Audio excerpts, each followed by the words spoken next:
"You were a mistake. My dad said it on my birthday." My mom didn't argue. She just stared at me for a long moment, then whispered that I was never meant to be born. That day I turned 18. No cake, no candles, just a door slamming shut behind me, and no one planning to ever open it again. I left with nothing. No money, no home, not even a name someone called with love. For a while, I truly believed my story would end right there on that cold, forgotten sidewalk. But then, a stranger stopped. He looked at me. Not with pity, not with fear. He just looked, and he didn't look away long enough for me to believe he might walk off like everyone else. But instead, he opened his mouth, and everything that came after was never the same. The house had always felt smaller to me on days that mattered. Birthdays, holidays, any moment that asked for a pause, a smile, an acknowledgement that someone existed and was worth keeping. That morning was no different. The hallway was quiet in a way that pressed against my ears. I woke up knowing it was my birthday because the date had been circling my thoughts for weeks, not because anyone mentioned it. The calendar on the wall had the square marked in my handwriting. Small, careful letters, like I was afraid of taking up too much space. I had written my name there once, almost tentatively. Clara. I moved through the kitchen the way I always did, quietly without drawing attention. My brother's things were everywhere. His jacket slung over a chair, his bag by the door, evidence of his life, his place. Mine was a narrow strip on the counter where I kept what I needed and nothing more. When he came in, our parents' voices softened without them meaning to. When I spoke, the room seemed to tighten as if I'd done something wrong by opening my mouth. That had been the pattern for as long as I could remember. He was the one they worried about. The one whose mistakes were explained away as phases, stress potential. If he forgot something, it was because he had too much on his mind. If I did, it was because I wasn't paying attention. He was always becoming something. I was always correcting myself. The favoritism was never spoken aloud, but it lived in every glance, every decision, every silence that followed my name. I tried not to expect anything that morning. Expectation was dangerous. Expectation made disappointment louder. Still, I hoped quietly, foolishly, that maybe 18 would be different, that there would be some recognition that reaching adulthood meant something, even if it was just a nod, a sentence, a moment of acknowledgement that I had lasted this long. We sat at the table, the three of us, while my brother rushed through his breakfast and complained about being late. My father nodded, distracted already on his phone. My mother watched him, attentive, in a way I had learned not to want. No one looked at me. The clock ticked steady and indifferent. After my brother left, the silence settled again. That was when my father cleared his throat and said we needed to talk. The words themselves weren't unusual. What followed was, he didn't raise his voice. He didn't need to. He spoke as if he were stating a fact he'd been carrying for years, waiting for the right moment to set down. You were a mistake. The sentence landed between us, complete and final. It didn't ask to be argued with. It didn't need evidence. It simply existed. I looked to my mother, waiting for her to interrupt, to soften it, to say something, anything that would make it less permanent. She didn't. She looked at me for a long moment, the way someone looks at a problem they've already solved. Then she leaned closer, lowered her voice, and whispered that I was never meant to be born. She said my name once softly, without warmth. Clara. There are words that echo, not because they're loud, but because there's nowhere for them to go. They filled the room, pressed against my chest, made it hard to breathe. I waited for the rest, for the explanation, the justification, the part where this made sense. None of that came. Instead, my father said I was old enough now to take care of myself, that it was time, that it would be better this way, better for whom wasn't discussed. I stood there for a moment, unsure what to do with my hands, my face the fact that my life had just been reduced to a conclusion they'd reached without me. My brother wasn't there to hear it. He never was when it mattered. I wondered briefly what he would say if he were. Then I realized it didn't matter. Silence had always been his choice. I went to my room and packed what I could. It didn't take long. When you grow up learning not to claim space, you don't own much. A change of clothes, my documents, a few things that proved I existed in places that weren't that house. I paused once, holding an object I'd had since childhood, then put it back. Some things belong to the past, even when the past doesn't want you. No one followed me. No one asked where I was going. The door closed behind me with a sound that felt deliberate, as if it were confirming what had already been decided. I stood on the porch for a second, waiting for a voice to call my name. Clara. It didn't happen. The street was quieter than I expected. Cars passed. People moved on with their lives. I walked without direction because direction required options, and I didn't have any yet. My phone showed a handful of contacts. I tried one. It went to voicemail. I tried another. A polite apology followed something about not being able to help. No anger, no cruelty, just distance. As the day wore on, the weight of it all settled in. 18, an age people celebrate as a beginning. For me, it felt like an ending I hadn't been allowed to prepare for. I counted what little money I had and stopped counting when it made me feel worse. I found a place to sit where I wouldn't be noticed, where I could think without being asked questions I couldn't answer. I thought about the house I'd just left, about how easy it was for them to erase me, about how my absence would simplify things. No more tension, no more explaining, no more Clara. There was a moment quiet and dangerous when I wondered if they were right. If my existence really had been a mistake, a complication, something that never fit the plan. It's a terrifying thought, the idea that the people who brought you into the world never intended for you to be there, that you survived on borrowed time, waiting for someone to notice and correct the error. The light shifted as the afternoon turned toward evening.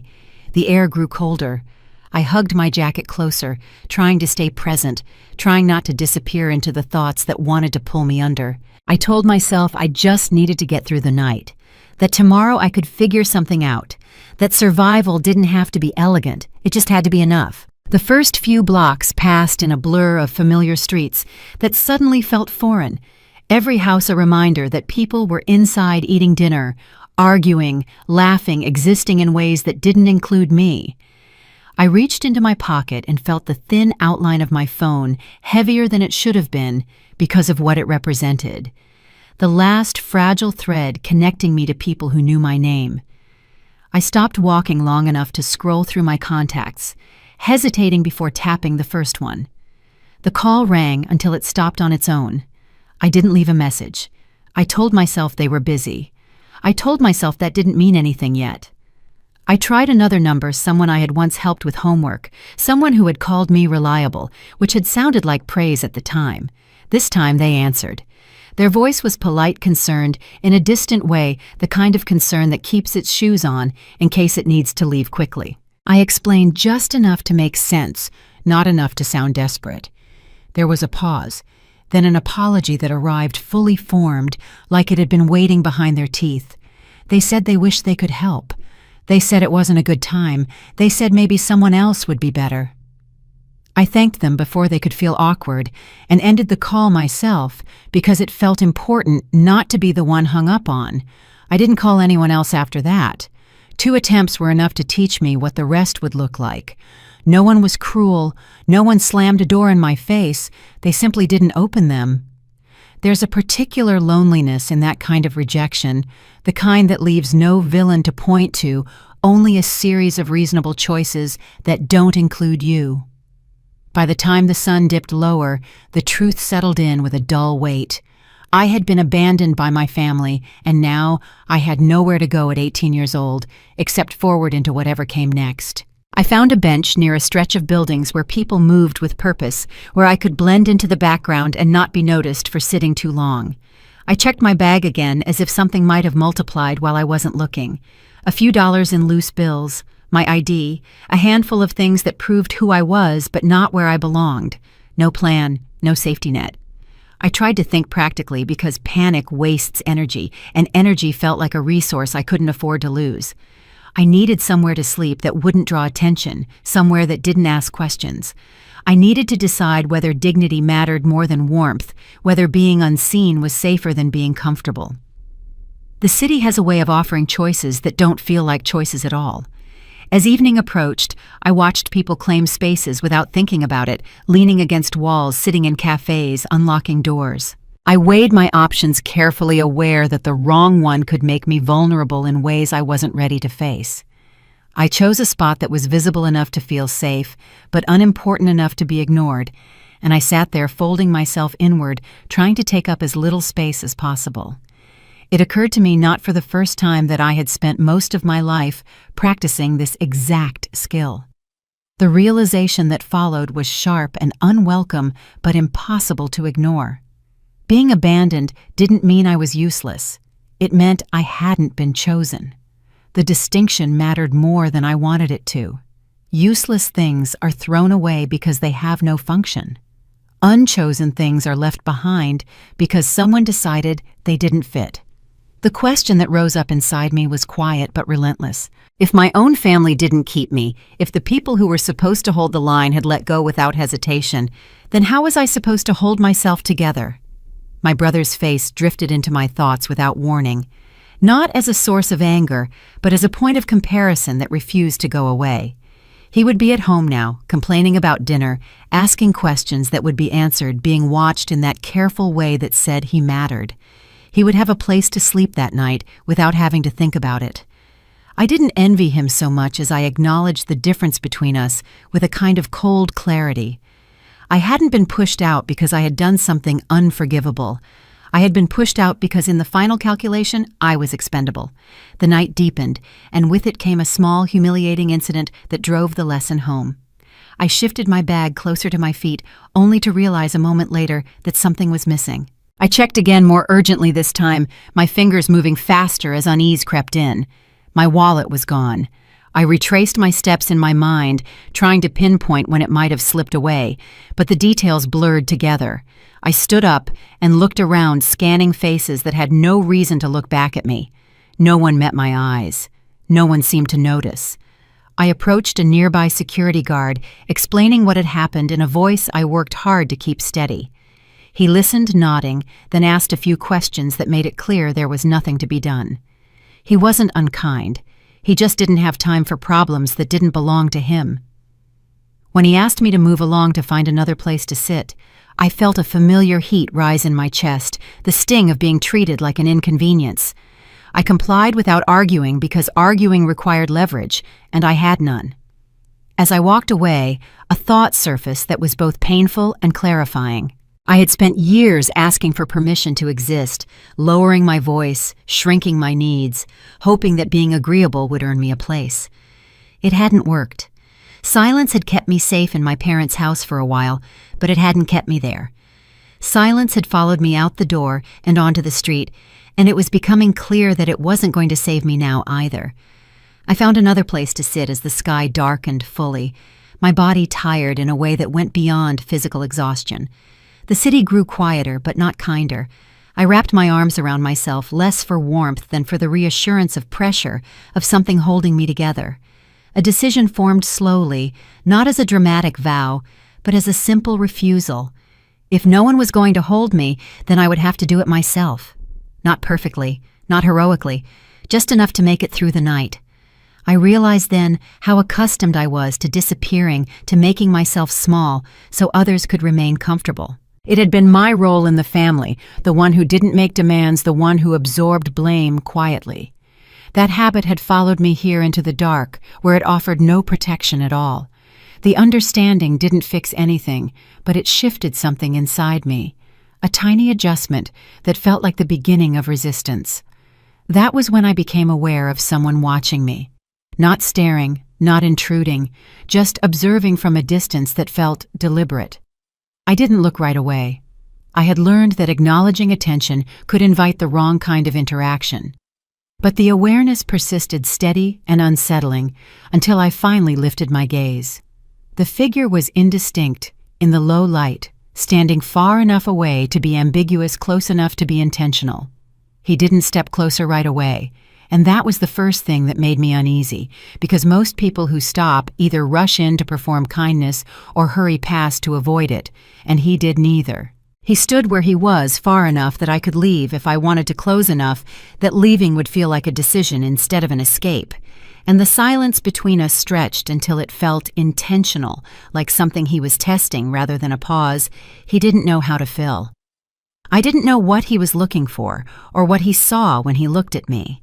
I only knew that I didn't have the energy to move again, not tonight. If he meant to approach, he would. If he meant to leave, I would let him. I stayed where I was rooted in place by exhaustion and a strange, stubborn resolve. I had been running all day. I didn't have it in me to keep running forever. The night stretched on quiet and watchful, and I sat there suspended between what I had lost and whatever might come next, aware of his eyes on me, and uncertain what they would mean. When he finally spoke, his voice was calm and unhurried, as if time wasn't something he needed to borrow from me. He didn't ask where my parents were or why I was alone or what had happened earlier that day. He asked something smaller and sharper, something rooted in the present rather than the wreckage behind it. He asked how long I planned to stay where I was sitting. The question caught me off guard because it assumed I had a plan, or at least the authority to make one. I opened my mouth, then closed it, realizing I didn't know how to answer without explaining myself, and explaining myself was a reflex I was trying to unlearn.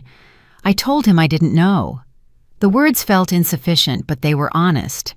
He nodded once as if that answer fit somewhere in his mind without needing adjustment, and then he asked another question, one that landed harder than the first. He asked whether I wanted to keep drifting or whether I wanted structure, and the way he said it made it clear that neither option came with a promise of comfort. I felt a familiar urge to justify, to soften my response to make myself palatable, but he waited without prompting, and that waiting felt like pressure in a different direction. I realized then how unaccustomed I was to being asked to choose, without first being asked to confess. My life had been an endless audition, every decision filtered through the need to explain why I deserved it. Standing there under the quiet weight of his attention, I felt exposed, not because he knew too much about me, but because he knew nothing and still expected an answer. I shifted on the bench, aware of how small I felt, how easy it would be to say nothing and let the moment pass to remain exactly where I was, because it required no risk. He didn't fill the silence when I hesitated. He didn't reassure me or push me or frame the choice as something noble. He simply waited, and that waiting made it clear that whatever happened next would be mine to own. Eventually, I said that drifting hadn't worked out so well so far. It wasn't clever or brave, but it was enough. He nodded again, then told me what he could offer, and the way he did it made all the difference. He didn't say he would take me in. He didn't say he would help me get back on my feet. He described a set of conditions the way someone describes a contract plainly and without embellishment. There was a place where I could stay temporarily, not indefinitely, and it wasn't free. It came with work, real work, the kind that required showing up on time and following rules that wouldn't bend for my feelings.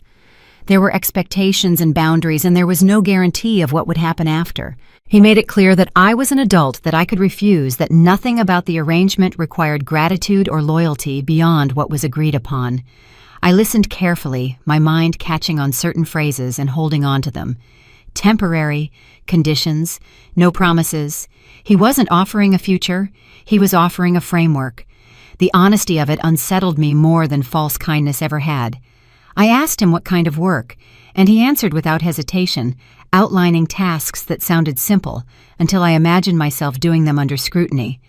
He told me I could think about it, but not for long. Structure, he said, only works if you enter it willingly. The choice pressed in on me from both sides. If I stayed where I was, nothing would change, and there was a strange safety in that familiarity, even as it threatened to swallow me whole. If I went with him, I would be stepping into something cold and defined, something that didn't care about my past or my pain, something that would judge me by what I did next, rather than what had been done to me. Neither option promised safety. One promised stasis, the other promised accountability. I didn't ask him if he was trustworthy. I didn't ask what he got out of it.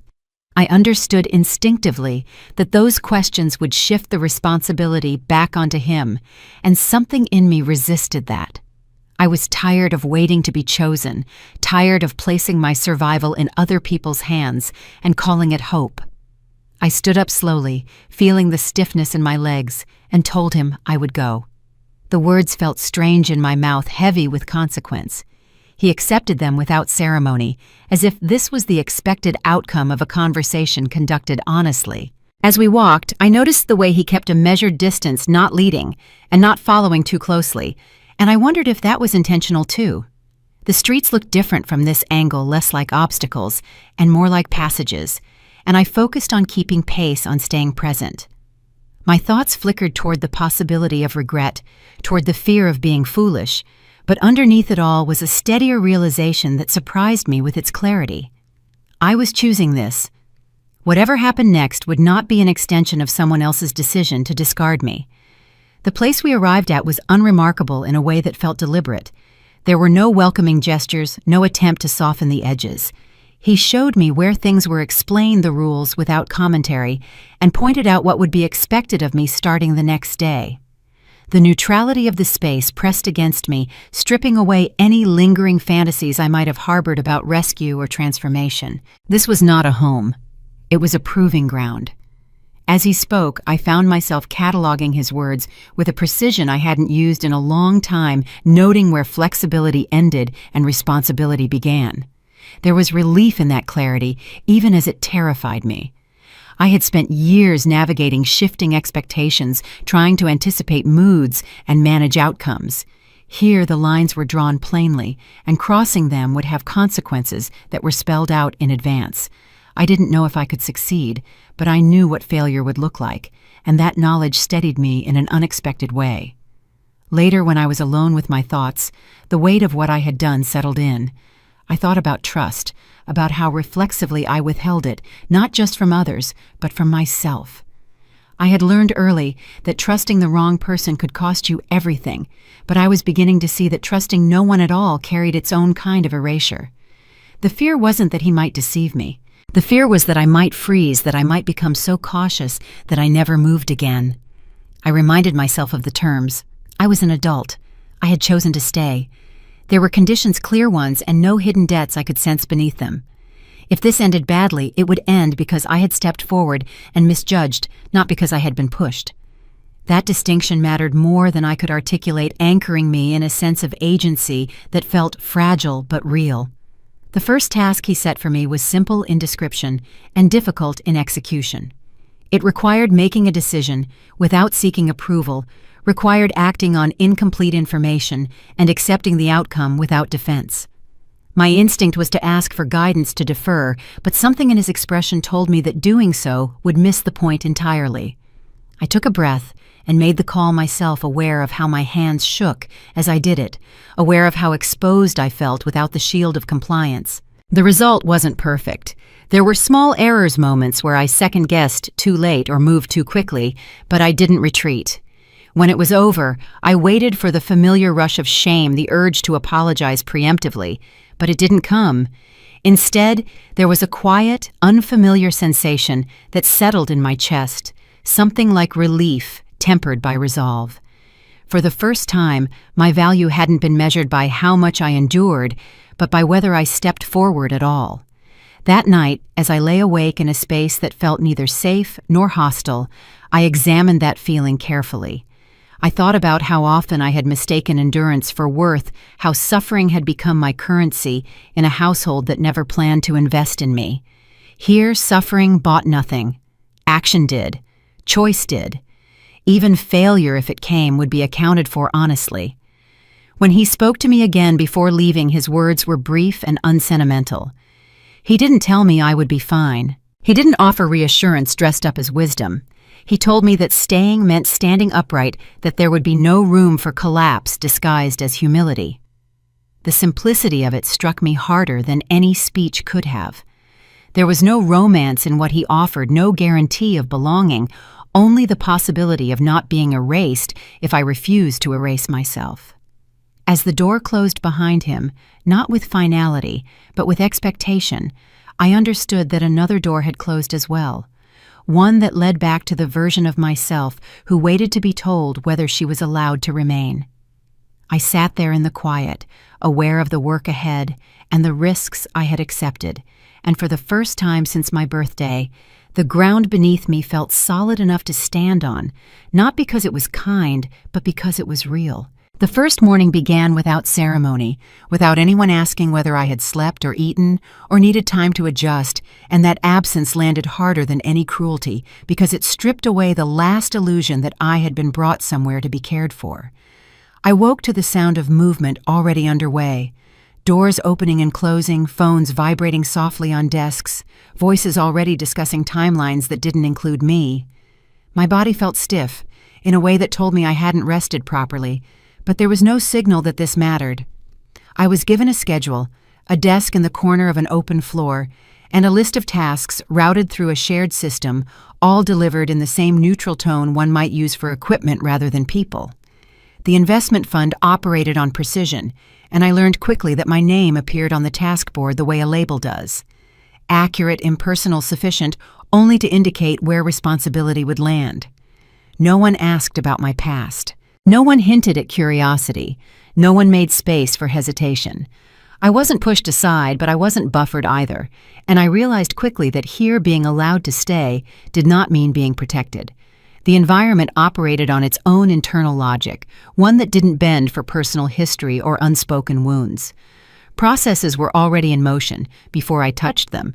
Dependencies mapped out in advance, decisions queued for approval, whether I understood them yet or not. Instructions arrived clean and contained stripped of explanation, and my attention narrowed to execution. What needed to be done by when, and what failure would interrupt downstream. At one point, the man who had brought me here stated it directly, not as a lesson, but as a fact. Everyone has reasons to complain, but only those who produce results are kept. He said it the same way someone might explain a constraint. No emphasis, no threat. The sentence passed through the room like a draft of cold air. I felt it settle in my shoulders before it reached my thoughts. A tightening I didn't consciously release because I had survived my entire life by enduring, by absorbing pressure quietly, by mistaking tolerance for worth. Here, endurance didn't register as value. It didn't show up in reports. It didn't affect outcomes. It simply disappeared into the background. I worked among people who moved with efficiency that had nothing to do with kindness. I understood quickly that no one hated me. They simply didn't need me yet. My presence was provisional, dependent on what I could execute rather than what I had survived, and that distinction reshaped the ground beneath my feet. Instructions were given once, sometimes twice, never more. When mistakes happened, they weren't dramatized. They were logged. Timestamps notes a quiet mark in a system that remembered without emotion. A minor error on my part didn't earn a reprimand or a lecture. It became a line item attached to my name. I noticed it only later, the way an update had been added without comment, and the permanence of it unsettled me more than anger would have. There was a moment, brief but sharp, when I realized how ineffective my old strategies were here. At home, silence had bought me time. It had softened blows, reduced scrutiny, allowed me to stay unnoticed. In this system, silence translated as absence. If I didn't speak during a handoff, someone else finalized the decision. If I didn't claim a task, it was reassigned without discussion. I watched it happen, more than once, responsibilities sliding past me because I hadn't anchored them early enough. I wasn't punished for withdrawing. I was rendered irrelevant. And irrelevance was the fastest way out. That understanding crystallized during a small but consequential incident. A task moved forward with incomplete parameters, not catastrophically, but enough to require correction. Because I had been present during the discussion without clarifying a dependency, the responsibility drifted toward me. No accusation, no blame, just weight settling where it encountered the least resistance. The old reflex rose immediately, the instinct to absorb it, to smooth the situation by taking responsibility that wasn't fully mine. My mouth opened before I'd decided to speak, then closed again. For a few seconds I hovered on the edge of that choice, aware of how familiar it felt, how comforting it was to disappear inside accountability. The alternative was exposure. Speaking meant interrupting the flow, drawing attention, risking irritation. It meant placing myself inside the decision chain instead of beneath it. My hands trembled faintly, and I pressed them against the edge of the table to steady myself. Not because I felt brave, but because I understood the cost of repeating the old pattern. I corrected the assumption calmly. I stated the facts as they stood, clarified what I owned and what I didn't, and accepted responsibility only for what was actually mine. I didn't soften it. I didn't over-explain. My voice held. My fingers stayed tense long after I finished. The aftermath was quiet in the way real systems respond. No thanks. No apology. The process simply adjusted. The task was rerouted correctly. The discussion moved on. But something shifted. Instructions began to arrive addressed to me directly rather than around me. Tasks stopped defaulting to my silence. I wasn't liked more, but I was seen. For the first time, I experienced a form of power that didn't come from being agreeable, but from being precise. Later, the man who had set the conditions spoke to me again, not about the incident itself, but adjacent to it. He didn't praise or criticize. He didn't ask how I felt. He said only that in this system, silence removes your name from consideration. Then he walked away, leaving the sentence to stand on its own. As the day wore on, my body adapted to the rhythm faster than my thoughts did. I anticipated requests instead of reacting to them. I learned where approvals bottlenecked, where delays accumulated, where attention mattered. There was no sense of safety, but there was structure. And structure offered a different kind of stability, one that didn't depend on mood or favor. I didn't think about my family or the night I'd spent outside. Those memories felt distant, not because they'd lost their sting, but because they no longer had currency here. Pain was not leveraged. History was not capital. Only what I did next mattered. That realization brought a pared-down clarity. I wasn't here to be understood. I wasn't here to be redeemed. I was here to function, to operate inside a system that didn't care why I needed to succeed, only whether I could. The thought unsettled me and relieved me. I didn't have to justify my presence with suffering. I didn't have to translate my wounds into explanations. I could act. By the end of the day, exhaustion settled into my muscles. Not from strain, but from attention. When I finally sat still, I became aware of how much energy I had once spent monitoring others, adjusting myself to expectations that were never explicit. Here, expectations were visible. Meeting them required vigilance outward, not inward. That night alone, I examined the shift with detached curiosity. Endurance had once been my primary skill. It has kept me tolerated. It had not kept me chosen. Here, endurance alone meant nothing. Without action, it erased me. The thought that followed was simple and frightening. Pain no longer helped me survive. If I wanted to remain, I would have to risk being wrong, step into decisions without the shield of silence. Failure would be visible, owned, attributable. Silence would remove me without a trace. As I prepared for the next day, the question wasn't whether I could endure what lay ahead. It was whether I could tolerate the exposure competence demanded. Endurance had been my armor. Letting it go felt like standing without protection. But armor had only ever kept me contained, never effective. Here, no one was coming to save me. And for the first time, that wasn't a sentence, it was a condition. For a brief stretch of time, things felt almost stable. Not good exactly, but predictable enough that my body stopped bracing for impact every time my name appeared in a thread or was spoken across a table. I noticed it first in my shoulders, the way they no longer tensed automatically when someone paused near my desk. I learned the rhythm of the days, the order in which tasks arrived through the system, the quiet signals that meant something needed attention before it escalated.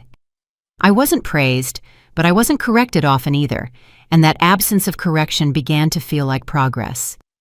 I caught myself thinking carefully that maybe I had figured out how to stay, how to exist here, without triggering review or scrutiny, and the thought scared me precisely because it felt earned. The illusion didn't arrive loudly. It crept in through small operational moments, through the way people stopped double-checking my inputs, through the way my updates no longer prompted follow-up questions, through the way my presence didn't interrupt the flow of discussion. I started to believe that competence might be something I could grow into quietly, without risk, without exposure. I told myself that consistency was enough, that if I kept my head down and executed cleanly, I could avoid the sharp edges that had cut me before. I moved efficiently, documented carefully, spoke only when necessary, and felt a cautious relief each time a reporting cycle closed without issue. It was the same strategy I had used my entire life, just dressed in operational language, and it took me too long to recognize it for what it was. The first real test came disguised as an ordinary assignment, one that didn't look dangerous until it asked me to step forward instead of sideways. It wasn't technically difficult, and that was part of the trap. The task didn't come with a checklist. It came with incomplete information, a compressed timeline, and a decision window that belonged to whoever claimed it. I was told it was mine to handle, and the words carried weight I wasn't prepared for. The kind that settles on your shoulders, slowly making you feel taller and more fragile at the same time. I nodded and took the materials, my hand steady, my pulse already beginning to climb. I accepted without hesitation, because refusing would have been a louder failure, and because something in me wanted to believe I was ready. As soon as I was alone with it, doubt crept in, quiet and corrosive. I sat with the information spread in front of me, reviewing the same figures, rereading the same notes, as if repetition might turn uncertainty into clarity. I saw too many possible outcomes, too many downstream consequences, too many ways to be wrong. The old fear tightened its grip. If I decided and failed, I would attach my name permanently to the outcome. If I waited, someone else would step in, and the failure would be quieter, procedural, easier to survive. The choice sat in front of me, demanding movement, and I responded the way I always had, by freezing and calling it caution. Time passed while I weighed options that didn't need weighing. Each minute that slipped by felt both safe and dangerous.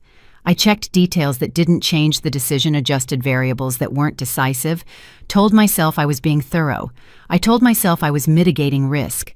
In truth, I was watching the decision window close and hoping someone would intervene before I had to act.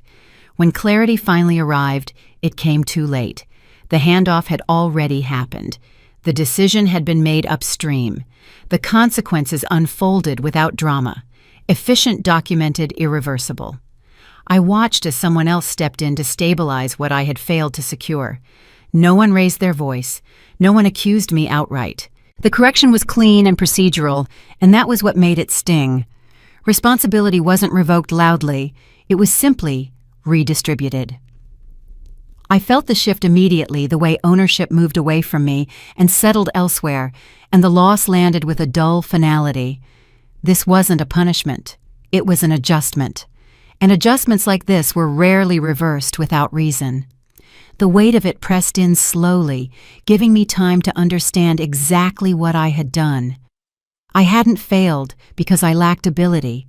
I had failed because I couldn't bring myself to decide. The realization cut deeper than any reprimand could have, because it connected too neatly to the past I had been trying not to revisit. I had been trained carefully and repeatedly not to act unless I was certain, not to speak unless invited, not to choose unless the cost was already known.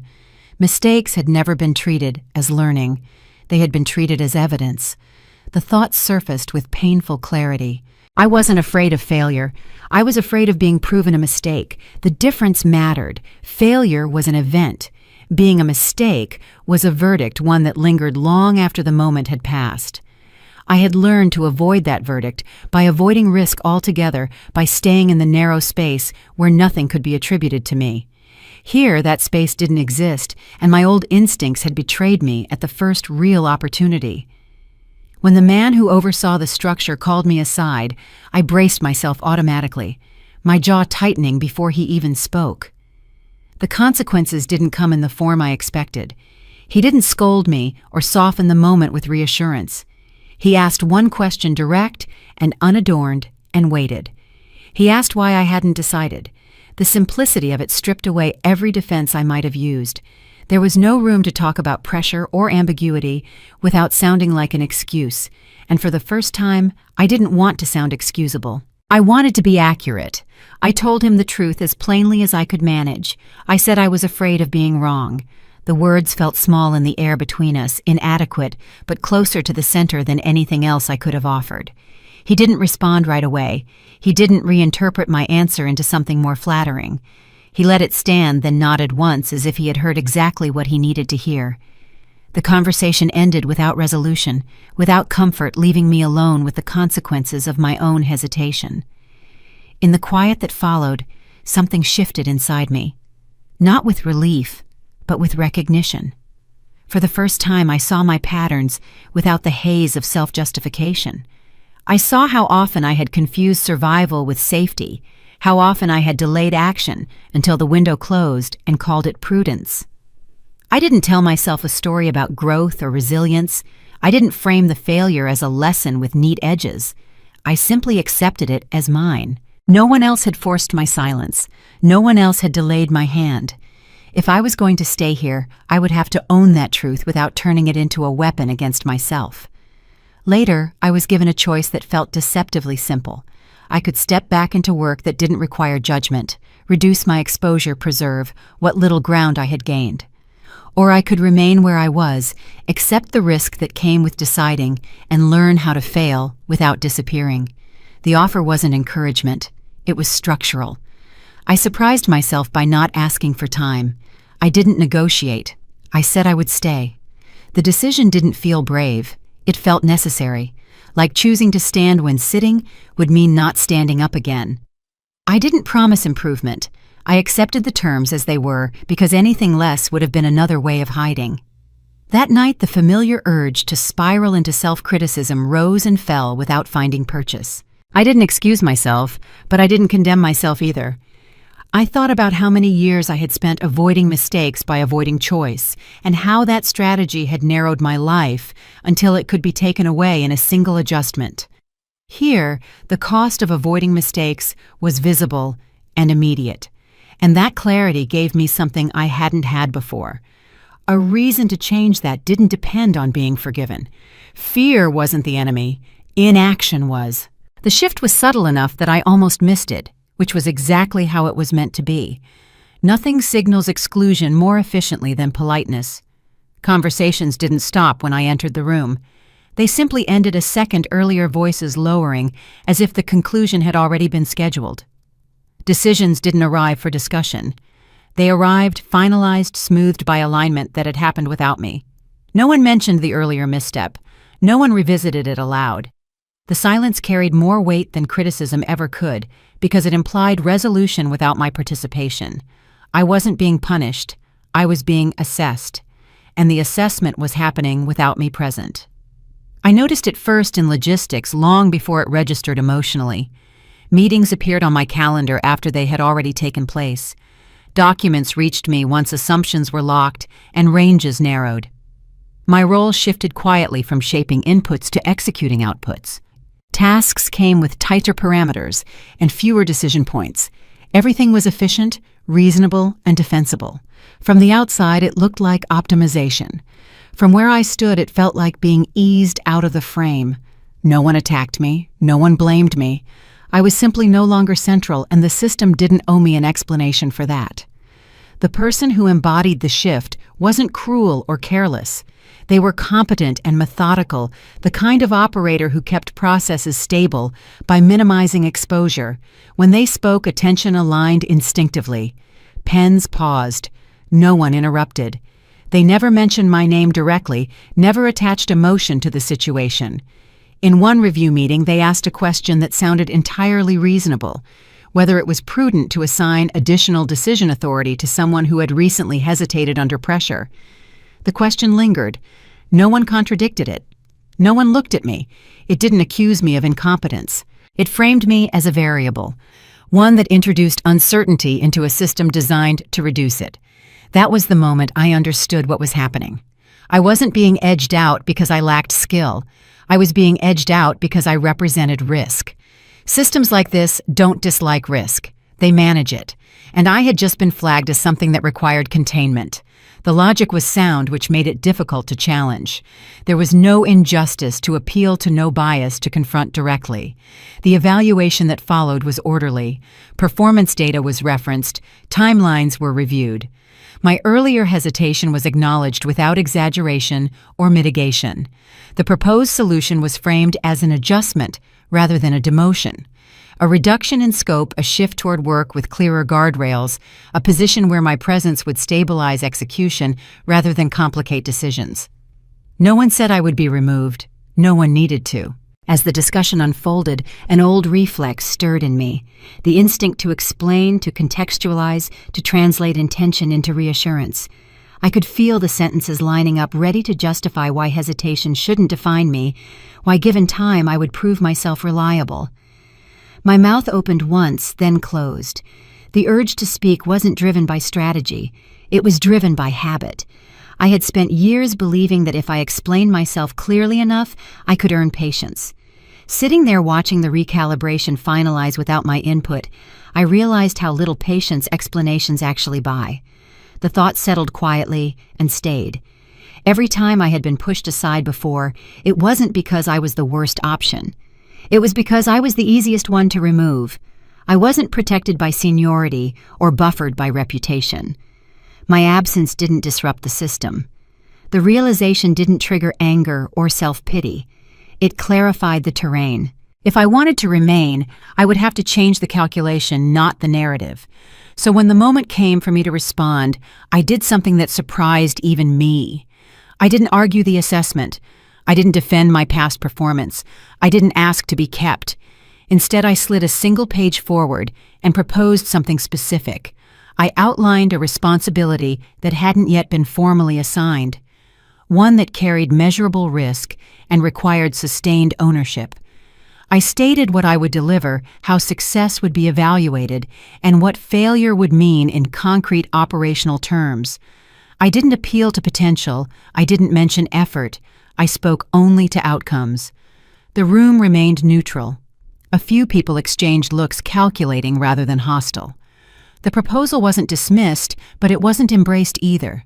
It hovered between possible and impractical, and I felt the weight of that uncertainty settle across my shoulders. The man who had brought me into the system was there watching. He didn't intervene.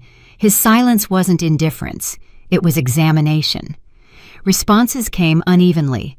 Some questioned feasibility, framing concerns as risk mitigation. Others said nothing at all, which I recognized as resistance without fingerprints. There was no consensus, but there was no rejection either. When the meeting adjourned, I stayed seated for a moment after the room emptied. I felt exposed but steady. I hadn't pleaded or withdrawn. I had placed something on the table that could be evaluated independently of my past, and that shift mattered. Whether it would work was still uncertain, but the uncertainty now belonged to the outcome, not to me as a person. Later, another realization settled in. Waiting to be chosen meant allowing others to decide when I mattered. If I wanted to stay, I couldn't rely on selection. I would have to make my removal inconvenient. Not through drama or force, but by occupying a function the system needed too much to eliminate easily. That understanding didn't make me fearless. It narrowed my focus. Fear became something to manage, not a signal to retreat. I began preparing for the responsibility I had proposed, knowing that readiness itself would be visible. I worked quietly, mapping dependencies, building contingencies, identifying where risk could be absorbed without destabilizing the structure. When the decision finally came, it arrived without ceremony. The responsibility was assigned to me with conditions and caveats. No one congratulated me. No one warned me. The terms were clear, and for the first time they felt fair. There were no safety nets, no quiet corner to retreat to. The risk belonged to me. I didn't feel triumphant. I felt alert. This wasn't a rescue or a reward. It was a test, and I had placed myself directly in its path. Later alone, I traced the pattern that had brought me here. How often I had mistaken patience for strategy. How often I had waited for permission to matter. I didn't need everyone to choose me. I needed the system to do what I could do. Standing still wasn't neutrality. It was eliminated by default. As I prepared to begin the work, no one had wanted. The absence of encouragement felt almost reassuring. There was no narrative to perform against, no expectation to satisfy. There was only the work and the risk it carried. If I failed, I would know exactly why. And if I succeeded, it wouldn't be because someone had taken a chance on me. It would be because I had made myself worth the bet. The days before it unfolded were quieter than I expected, not because the pressure had eased, but because there was no one left to absorb it for me. Once the responsibility was formally mine, guidance stopped completely. No interim reviews, no reassurance disguised as concern. I understood then that this wasn't neglect. It was designed. This was what it meant to step forward voluntarily. There would be no corrections before the fact, only consequences after. The task itself wasn't impossible, which was what made it dangerous. It fit my strengths too closely to dismiss, yet arrived under compressed timelines and imperfect conditions that left no margin for error. The data was incomplete, dependencies shifted, external variables refused to cooperate. From the outside, it looked like poor timing. A few people hinted at that carefully, their warnings framed as friendliness so they wouldn't be responsible for the outcome. I listened, but I didn't respond. None of them would own the result. As opinions multiplied, I recognized the pattern immediately. Advice came easily when accountability did not follow. For the first time, I didn't reach for consensus or validation. I stood with the information I had and made a decision that felt almost unremarkable. A narrow adjustment, a deviation from habit rather than policy. That was precisely why it unsettled people. The system prized consistency, and I was about to test whether consistency mattered more than awareness. The decision drew on something I had never considered an advantage. Attentiveness sharpened by years of being overlooked. When you are rarely addressed directly, you learn to observe. You notice where processes drift, where assumptions harden, where the usual approach no longer fits the moment. I saw the misalignment clearly. It wasn't brilliance or instinct, it was an observation finally applied. I didn't announce the change or defend it in advance. I implemented it quietly, letting execution precede explanation. As the process unfolded, the room grew still. Conversations faded. Attention gathered around the outcome that was about to land. I said nothing. I stood ready to absorb whatever followed. The result wasn't perfect. It stabilized what had been tipping toward failure, but it showed its seams reminders of the constraints under which it had been achieved. There was no applause, no visible relief. Instead, posture shifted, assumptions adjusted. No one could dismiss what had happened, and no one rushed to celebrate it either. The success was contained, and in that containment, something changed. I didn't feel triumph. What I felt was space. A loosening in my chest, a sense that I no longer had to make myself smaller to avoid provoking rejection. I wasn't elevated or protected. I was placed. And for the first time, that placement felt earned rather than provisional. As the room dispersed, reactions remained quiet. No congratulations, but no avoidance. Questions that followed were practical, focused on replication and limits rather than doubt. I noticed who addressed me directly now and who hesitated recalibrating. The shift wasn't dramatic enough to inspire loyalty or resentment. It was just enough to disrupt the assumption that I was expendable. Later alone, I examined what lingered beneath the surface. It wasn't pride. It was an alignment. For the first time, my actions and my presence occupied the same space without apology. I understood then that value here didn't come from being liked or protected. It came from occupying a function the system quietly depended on. The man who had brought me into this structure didn't comment. He assigned me an additional responsibility instead. Small, visible, closer to decision-making. No explanation followed. None was needed. It wasn't a reward. It was a recalculation. I didn't mistake the moment for arrival. One success doesn't rewrite a pattern built over years. But I was no longer peripheral. Information moved differently now. My name surfaced in conversations even when I wasn't present. It wasn't safe. It was a consideration. Conditional, revocable, but real. What surprised me most was how little I wanted to announce any of it. There was no urge to frame the moment as transformation. The satisfaction lived in something simpler. This time I hadn't waited. I hadn't stood back hoping to be chosen or spared. I had stepped forward knowing exactly what I stood to lose. In the past, I had been kept out of convenience or inertia. Now if I remained, it was because removing me would require effort and explanation. That distinction mattered more than affirmation ever could. I hadn't been chosen the way I once waited to be. But I had made myself someone they had to account for, and that was enough to change everything. The quiet that followed my small success was heavier than the pressure that had come before it. I was given more work. Not impressive, not symbolic. Just enough to confirm that my name now belonged in rooms where it hadn't before. No one congratulated me. No one challenged me either. People watched a second longer than necessary, measuring instead of dismissing. I had crossed an invisible line, and the cost of standing near me was being recalculated. I noticed it in the pauses. Conversations slowed when I approached and resumed once I passed. Not because they were about me, but because I had become a variable. I had been predictable before. Now I wasn't. The system hadn't embraced me. It had flagged me. There was one person whose behavior didn't change at all. Her name was Linda. She wasn't my superior or my competitor. She sat comfortably in the middle. Competent, neutral, reliable. She had a habit of arriving exactly 2 minutes before every meeting. Not early enough to seem eager, not late enough to seem careless. I had noticed it before. I noticed anything else about her. She shared information when it helped things move faster.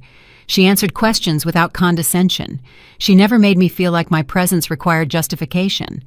In an environment where every interaction carried a cost, that consistency felt safe. I didn't confide in her out of desperation. I did it because she had earned credibility. It felt reasonable to share context, to talk through ideas that were still forming. Nothing confidential. Nothing strategic enough to feel dangerous. The first sign came quietly. A contingency I mentioned in passing surfaced later that afternoon, incomplete and slightly misaligned, circulating among people who shouldn't have known it existed. I dismissed the unease. Parallel thinking happens. Suspecting betrayal felt like importing old fear into a new situation. Then it happened again. Another detail appeared before I had introduced it formally, altered just enough to change how it sounded. What had been a careful adjustment was now framed as deviation. Context was missing. Emphasis had shifted. The idea no longer felt like mine. There was no confrontation, no resistance, just erosion. I replayed every conversation, searching for the point of leakage. The doubt felt familiar. Was I misreading this? Or was I hesitating because I finally had something to lose? The answer arrived through consequence, not confession. A decision I had been preparing for shifted without warning. Timelines moved. Priorities reordered in ways that strengthened someone else's position and weakened mine. The explanation referenced information only 2 people had known in its original form. Plausible deniability collapsed. When I asked Linda about it, I didn't complain. I described what I had noticed and waited. She didn't deny it. She didn't apologize. Her response was calm, almost weary. Everyone has to look out for themselves. Opportunities are limited. Alignments change. It wasn't personal. That was what made it devastating. There was no villain to confront, no anger to push against, just the confirmation that when a choice had to be made, she hadn't chosen me. The fallout came quietly. Questions surfaced about my judgment and readiness. Access narrowed. My input was requested less often. No one defended me. Not because they thought I was wrong, but because defending me offered no return. I understood then what this was. I wasn't being pushed aside because I was weak or untested. I was being moved because someone else had decided I was expendable in service of their own stability. The man who had brought me into this system knew. I could tell by the way his attention shifted, not toward me or toward Linda, but toward the situation itself. He didn't intervene. He didn't correct the narrative. It wasn't abandonment. It was an observation. If I needed saving here, I didn't belong here. For the first time, I didn't turn inward to search for fault. The betrayal didn't prove I was wrong to trust. It proved that trust had become costly. I didn't confront her again. I didn't defend myself. I narrowed what I shared. I documented everything. I focused on work that couldn't be redirected without leaving traces. I stopped seeking alignment and started building inevitability. The door I hadn't realized I was leaning against closed. And once it did, the structure felt more stable. By the end of the day, I acknowledged the loss without turning it into prophecy. Trust has collapsed, but not everything that collapses needs rebuilding. Some things fall apart because you no longer need them. If this path required me to walk without companions, I would. I had learned the cost of assuming safety. I wasn't willing to pay it again. After the betrayal, nothing dramatic followed. That was what made it harder. There were no confrontations, no clarifications, no scenes that demanded reaction. The shift announced itself quietly through omission. I was no longer included by default. My name surfaced less often in the informal exchanges that moved work forward. People didn't avoid me, but they didn't orbit me either.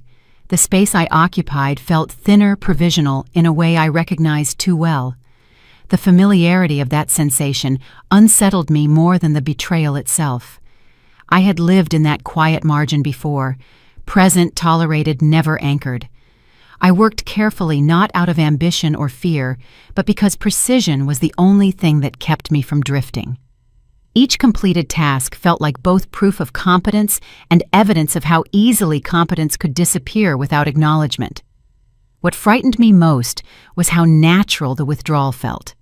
My body knew this terrain. I caught myself slipping back into old habits, making myself smaller, choosing efficiency over visibility, silence over friction. The danger wasn't collapse. The danger was acceptance. I had survived like this once. I could survive like this again, and that realization felt like a threat. The moment that changed things arrived without announcement.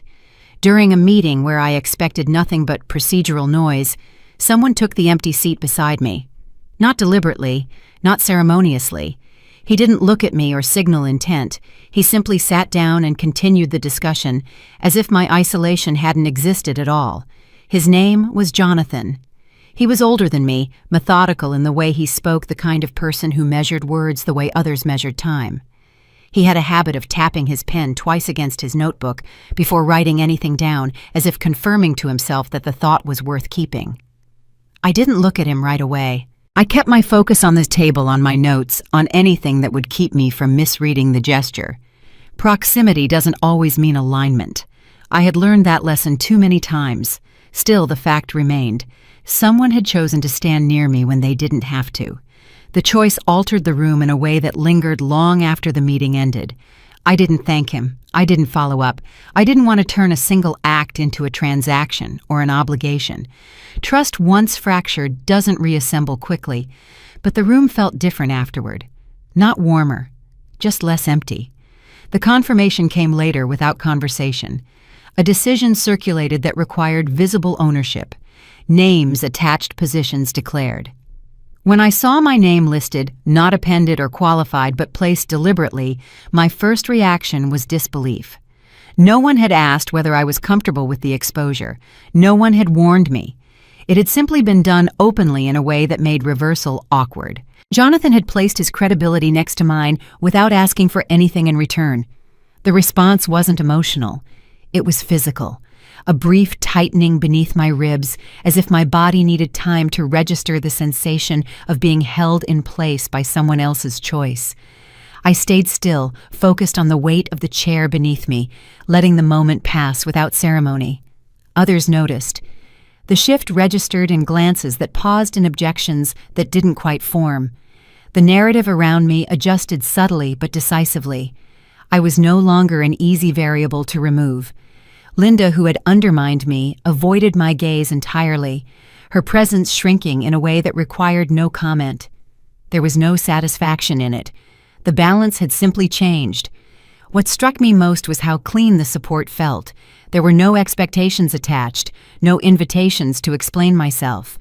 When we spoke later, it was about work, timelines, constraints, next steps. Nothing personal, nothing symbolic. The absence of probing created a form of safety I hadn't known how to name. I didn't have to be understood to be kept. In that restraint, I found room to breathe. I existed without narrative, without justification. The simplicity steadied me more than reassurance ever could. For the first time, I understood that not all support asks for intimacy. Some support simply removes the threat of erasure. Our interactions remained precise and contained. We spoke in outcomes, not confessions. That boundary felt intentional, protective rather than distant. The work became the language we shared, and within it, clarity replaced caution. As days passed, my position solidified without announcement. I was consulted because I was already there, included because excluding me would now require explanation. No one declared that I belonged. They didn't have to. The absence of challenge was enough. The seat I occupied was no longer provisional. It wasn't granted. It was taken. The realization that followed was quiet but decisive. I didn't need a crowd. One person choosing alignment at the right moment had shifted the equation more than a room full of cautious neutrality ever could. The math was simple. 10 people choosing safety could not outweigh one person willing to stand where it mattered. By the end of the day, nothing dramatic had occurred. No reconciliations, no declarations. But the precarity that had followed me since the betrayal was gone. In its place was something steadier and more durable. I knew where I sat. I knew my name belonged there. And I knew without testing it that removing me would now require intention. I wasn't saved. I wasn't redeemed. I was simply still there, and this time someone had chosen not to walk away. The change didn't announce itself. It settled in quietly like furniture rearranged, while I wasn't looking subtle enough that no one could point to a moment when it happened, but solid enough that everyone adjusted their steps around it. After everything that came before, I was no longer an absence and people stepped over. My name appeared where it was supposed to, not highlighted, not underlined, simply present. People began to ask my opinion in passing, not ceremoniously, not with deference, but with the assumption that my answer belonged in the room. I understood then that power doesn't always arrive with permission. Sometimes it arrives because no one bothers to question why you're already there. I wasn't favored. I wasn't shielded. If anything, the attention felt utilitarian, as if I had become a tool people were willing to use because it worked. That was enough. I had spent too long mistaking warmth for safety. This was different. This was structural. I didn't feel celebrated, but I felt fixed in place, and that steadiness changed the way I carried myself. I spoke less, chose words more carefully, and stopped trying to anticipate what others wanted from me. The ground beneath my feet no longer felt borrowed. The new conflict arrived without drama, wrapped in professionalism and polite avoidance. There was a decision that needed to be made, one with real consequences and no clean outcomes. Everyone agreed it mattered. No one wanted to attach their name to it.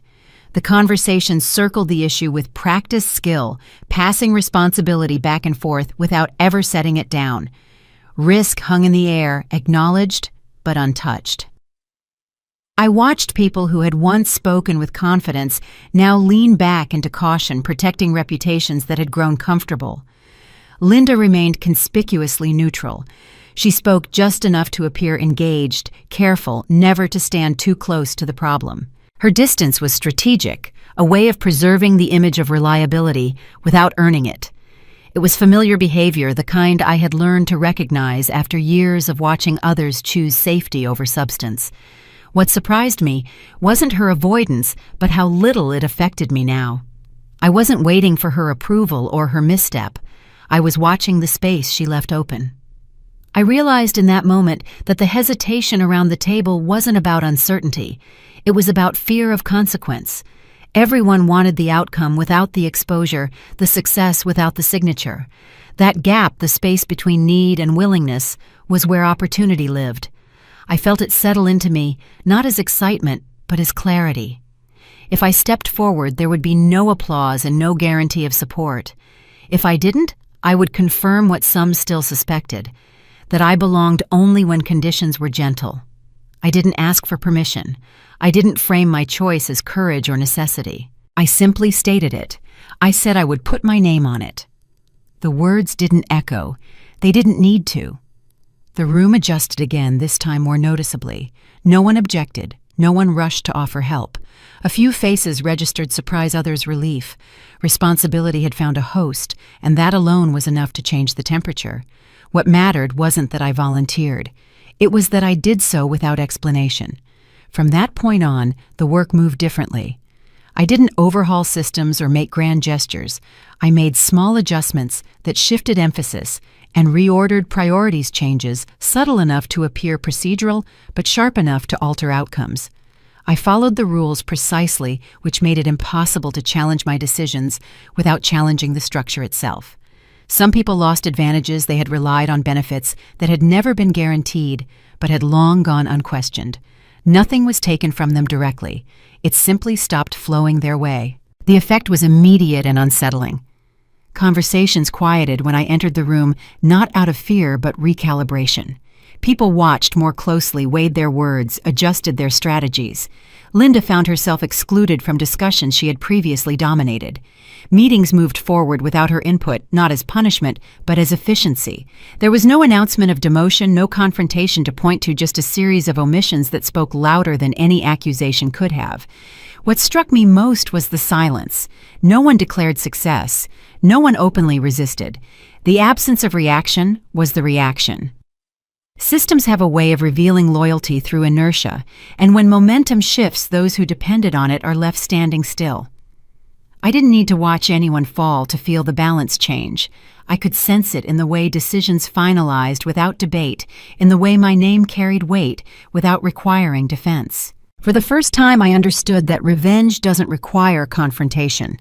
It doesn't demand raised voices or moral victories. Sometimes it's simply the removal of reliance. I had once believed that making someone feel the pain they caused was the point. Now I saw that the deeper power lay in no longer needing them at all. The absence of dependence did more damage than any argument ever could. The man who had first offered me structure said little during this period. His presence remained steady, observant, as if he were watching a process complete itself rather than guiding it. When he did speak, it was to hand me additional authority without commentary, a quiet acknowledgement that the role I occupied was no longer provisional. Others noticed. Authority once assumed tends to become permanent when reinforced by habit. I felt no urge to justify myself. The desire to be understood, to correct misinterpretations, faded as my position solidified. I had spent too much of my life explaining myself to people who had already decided who I was. Now, the explanation felt unnecessary, even burdensome. Understanding was optional. Relevance was not. I chose relevance every time. By the end of it, the order had shifted enough that no one questioned where I stood. I had a seat that wasn't offered or defended. It simply existed. I had the right to sign off on decisions not as a privilege, but as a function. Those who once hovered at the center found themselves orbiting instead, unsure when the change had occurred, but unable to reverse it. There was no satisfaction in their confusion, only confirmation that the system now recognized what it hadn't before. I didn't feel triumphant. I felt settled.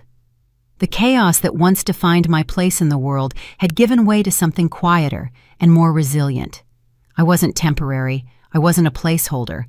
I was part of the structure, and that fact didn't depend on anyone's approval.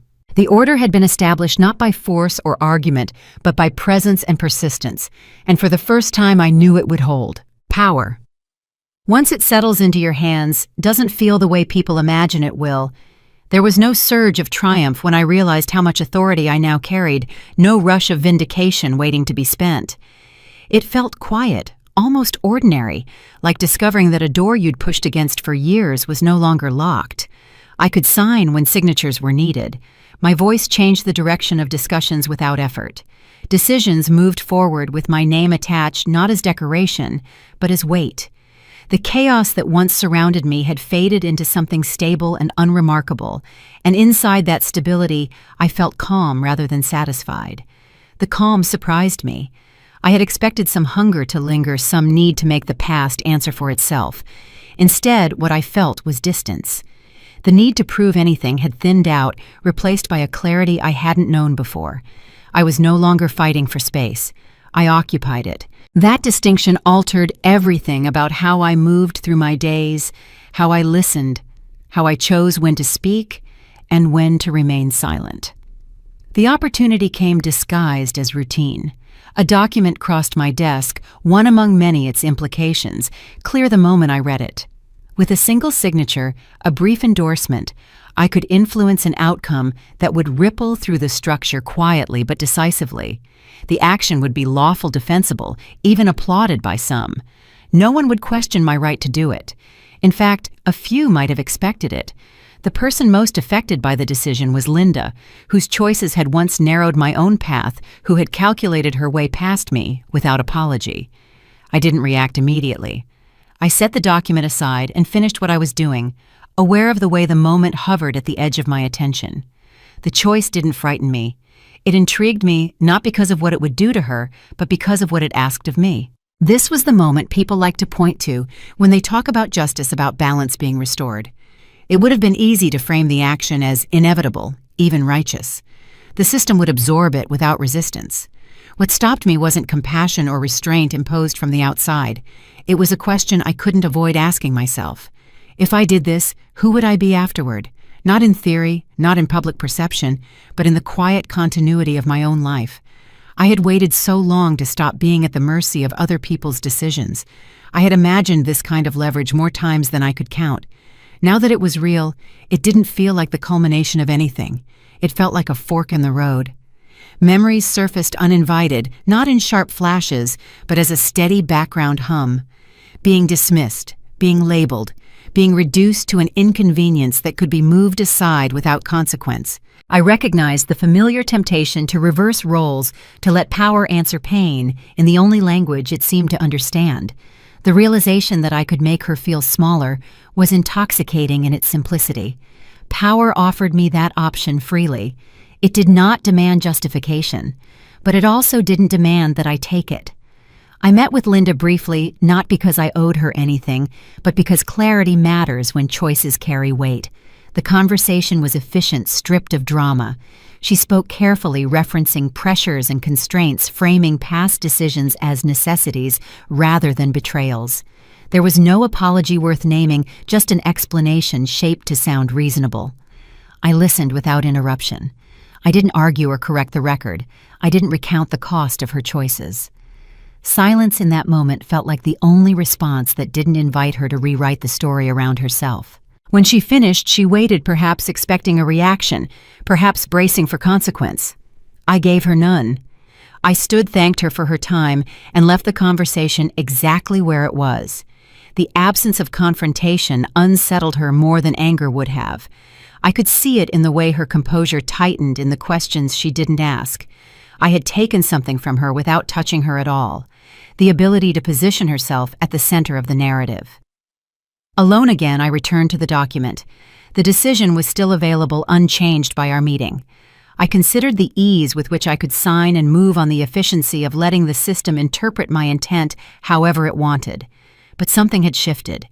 The urge to intervene felt heavier now, not because it was wrong, but because it would tether me to a version of myself I no longer needed. I had spent too many years reacting, defining myself in opposition to harm. I didn't want the next chapter of my life to be organized around her, even in retaliation. So I did nothing. I didn't add my name. I didn't make a call. I stepped away from the process, entirely allowing it to continue on its own trajectory. The outcome unfolded as it was always going to, shaped by broader forces and quieter calculations. Linda lost influence anyway, her position eroding through mechanisms that had nothing to do with me. She couldn't point to my hand in it. She couldn't accuse me of interference. The system moved forward, indifferent and thorough. The effect on the people around me was subtle but unmistakable. No one praised my restraint. No one commented on the choice. What changed was the way my decisions were received afterward. Fewer questions, less second-guessing. Trust, the practical kind, began to gather around my silence. People understood, without needing explanation, that I wasn't interested in using authority as a weapon. That understanding carried more weight than any dramatic assertion of fairness ever could. The man who had guided me through the early stages of this world noticed, as he always did, without remark. He didn't ask why I'd stepped back or whether I regretted it. He simply handed me more responsibility, a quiet acknowledgement that the test had been passed. His confidence wasn't expressed in words. It didn't need to be. The work itself was the validation, the unspoken agreement that I was ready to hold what I had been given without letting it define me. I reflected on how different this moment felt from the ones I'd imagined during my worst nights. I had once believed that healing would arrive in the form of visible consequences for those who had hurt me. I thought freedom would look like watching them reckon with what they'd done. Standing here now, I understood how narrow that vision had been. Punishment might have offered a brief sense of balance, but it would have kept me anchored to the past, measuring my growth against their decline. I didn't forgive them. Forgiveness wasn't the point, nor did I absolve them of responsibility in my own mind. What I chose instead was separation, a clean boundary that required no ceremony. I didn't carry them forward with me, not as enemies, not as reference points, not even as lessons I needed to revisit. The choice to let go wasn't noble or generous. It was practical. I had other work to do. When I finally closed the folder and set it aside, the gesture felt definitive.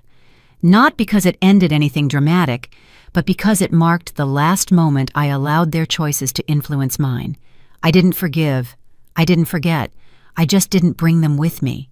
And as I stepped forward, the weight I'd been carrying for years loosened, not because justice had been served, but because I no longer needed it to be. 3 years had passed since the night I first slept in a place that wasn't home.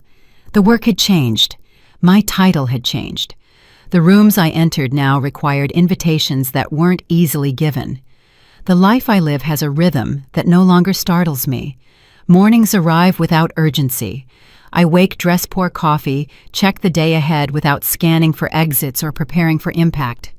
Nothing about it feels dramatic. That is the point. Peace is no longer something I borrow from good circumstances. It is the baseline I return to, even when the day becomes complicated. I don't brace anymore. I don't negotiate my right to exist in the space I occupy. Someone asked if I could stay longer than planned. One more meeting, one more adjustment before we moved on. I checked the time and said no. Not because I couldn't, not because I was tired, simply because I didn't want to. I didn't explain myself. No one asked me to. The conversation continued without pause, as if my refusal were an ordinary fact rather than a request requiring approval. I noticed the absence of tension only afterward, the way silence becomes noticeable once the noise is gone. The invitation for the trip arrived without ceremony. It wasn't framed as a reward or a symbol, just an extension of work that happened to involve travel. The yacht wasn't described as anything special. It was simply where discussions would continue, where decisions could be made without interruption. I accepted, packed what I needed, and left the rest behind. The trip didn't feel like an arrival. It felt like continuity. Out on the water, days settled into a steady pattern. Meetings, shared meals, long stretches of quiet that didn't need filling. Europe passed in soft increments, coastlines appearing and receding without demanding attention. Sometimes I stood on deckhands resting on the rail, not to be seen, but because the air felt right there. I belonged in that space for a simple reason. My name belonged to the work that had brought us together. I noticed the disruption before recognition, a brief hesitation in the flow of attention. My parents stood a short distance away, unmistakable, once my eyes adjusted. They looked careful, uncertain, dressed with effort, but without ease. Guests rather than participants. Time had changed them, but what struck me wasn't how different they looked. It was how little authority they carried here.